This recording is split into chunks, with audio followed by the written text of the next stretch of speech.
Hey y'all, Farmer Dre back at it. It's another rainy day here on the farm. It's been raining for the past few days.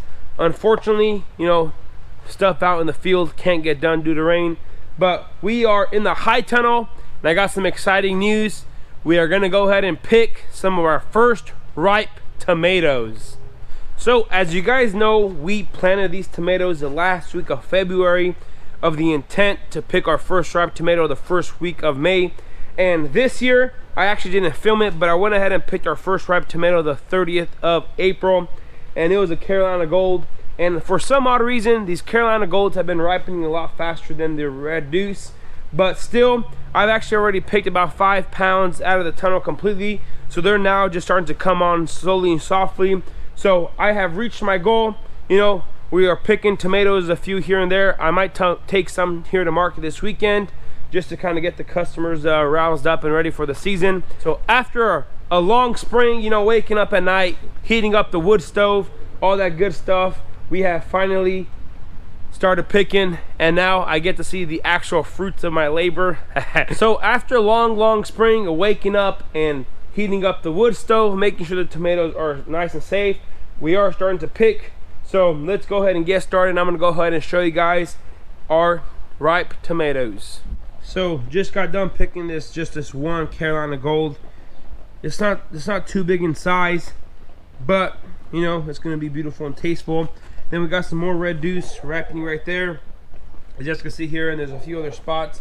But I came through and staked them, I don't know when it was, a while back, and I'm gonna go ahead and show you guys some of the tomato sizes that are out here, and it is just awesome. Let me go ahead and look around here. Yeah, so there's a few over there, but on these rows over here, I tell you what, it is just amazing. The size and the amount of tomatoes that are on these plants right here. So let me see here. Here we go. This is what I was talking about. As you can see here, we got a bunch of clusters of green tomatoes all the way down to the bottom there. Just awesome. And look at some of these, the leaves in the way there. The size of that tomato right there, I mean, I got a huge palm, and that sucker is just massive. We got some more churning over there. It's just, they're just now starting to come on. Now just starting to ripen. So starting off with harvesting tomatoes, they start like any other crop. They start off super slow. Here and there you might find a few. And then the second and third week, you find a lot more. So hopefully by the end of the second and third week of harvest, we might find close to 1,000 pounds a week. And then you get to the peak season. I remember last year, our peak season, I think the most we picked in one time was 2,100 pounds. And that was like on a Tuesday morning, if I remember correctly. But that's a whole lot of tomatoes. And we won't see that peak season until all of these blooms you guys see here on the plants. I'll go ahead and show you guys. Until all of these blooms go ahead and, most of these fruit here, whenever they get to growing and size to pollination, and they go ahead and mature. So, it's a slow start now, but, the first tomatoes are starting to get ripe. It is the 11th of May today, so it is, it's still early in the season. We still haven't even planted our field tomatoes yet. So this is the beauty of growing in a high tunnel. Whenever we wake up and heat up the wood stove, in March and April, it's kind of like, is this even worth it? But as you can see here, this time of year, whenever nobody else has tomatoes at market, and you go take 200 to 300 pounds and you sell out super fast. So as you guys know, we're always learning and always trying to do things a little different. So one thing that I learned this year is that we're gonna go ahead and buy a propane heater and put it up top there next to that big fan back there. So what we're gonna do is we're gonna go ahead and start the wood stove, and then wait until the wood stove kind of dies off and let the propane heater kick in. First of all, we've realized that with the wood stove, the temperature is always up and down. I usually wake up around midnight and then about 3 in the morning, and right before I would come out here, the temperature kind of drop a little, and when I put more wood on, it would kind of rise up. So I'm thinking that we could have had a little bit of early harvest if the temperature stayed consistent all night. So that's where we're gonna go ahead and put in a few wood propane heaters to kind of offset that temperature balance. The wood stove worked great, and as you can see here, we got some of our first ripe tomatoes. I'm gonna go ahead and slice this up and eat it nicely with some make me some breakfast out of this one. And like I mentioned earlier, we've actually picked quite a bit, you know, about 5 pounds out of here already. And you know, I was going to show you guys, but our whole family got excited and we just started munching down on them, and they've been super good and delicious. So it is time to enjoy some farm fresh tomatoes. As farmers, you know, whenever we start harvesting a crop, then we kind of forget of the other stuff we've been doing all year. And one of those things is we still got to come through and fertilize our tomatoes. And one thing I did last year that I regret is whenever we started picking, we just got so busy picking, going with all the other stuff going on in the orchard that I was not fertilizing, you know, on a weekly basis. Crop that was later on, you know, in the season, towards the end of this harvest, we could have had a little better quality, but then I quit fertilizing, so then the quality of tomatoes kind of dropped down. So this year, if I keep reminding myself, you know, I'm gonna go ahead and do that and fertilize all the way through harvest, and until it's time for this tomato plants to get out of here, keep that fertilization program going so that we do have a full crop of tomatoes. And like I was saying, my goal out of this tunnel alone this year is to hit that 30 pounds per plant. So, you know, it can be done, it will be done.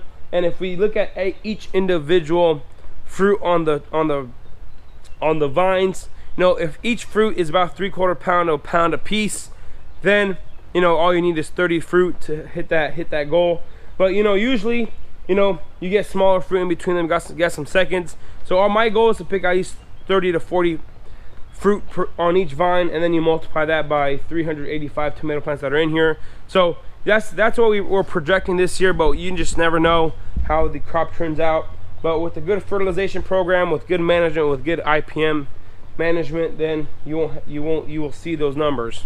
And another thing that I forgot to do, or I just quit doing last year, that I'm not going to do this year, is continue to spray the tomatoes in here. As you guys know, these are in a high tunnel, so there's not much air ventilation going through here. If you compare them out to the field, you know, you always have a constant breeze, so then your fungal disease issues aren't as bad.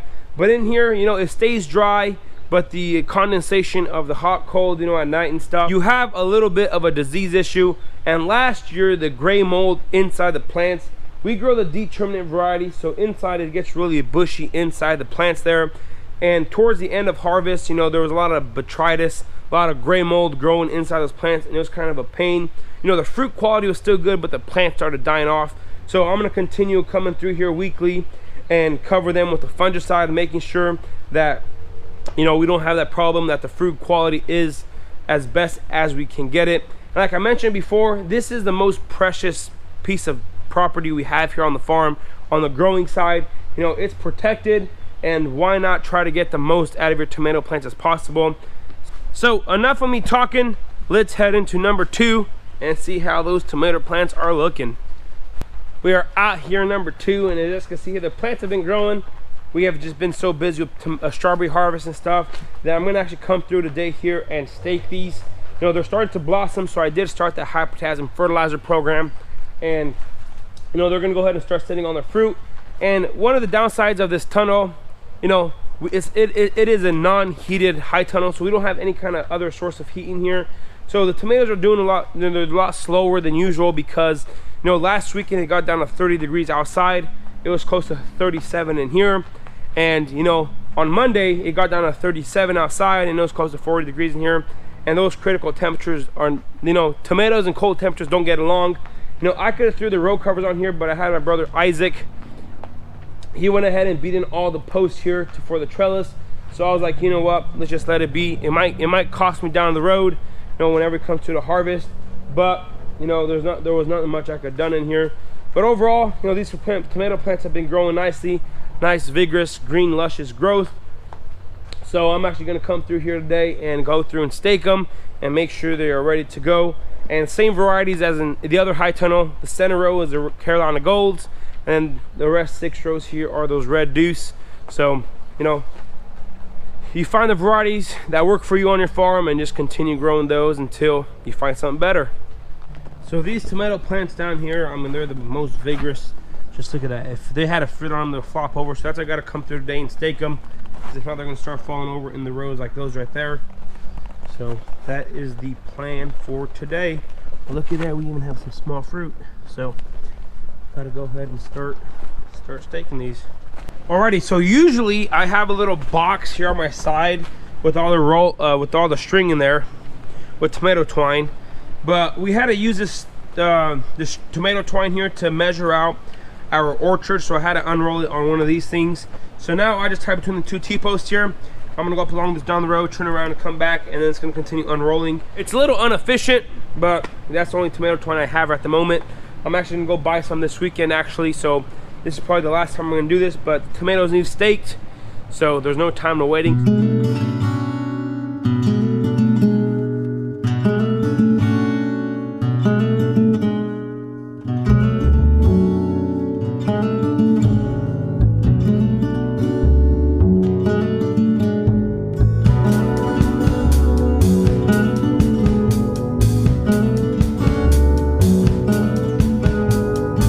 So just got done staking all the tomatoes.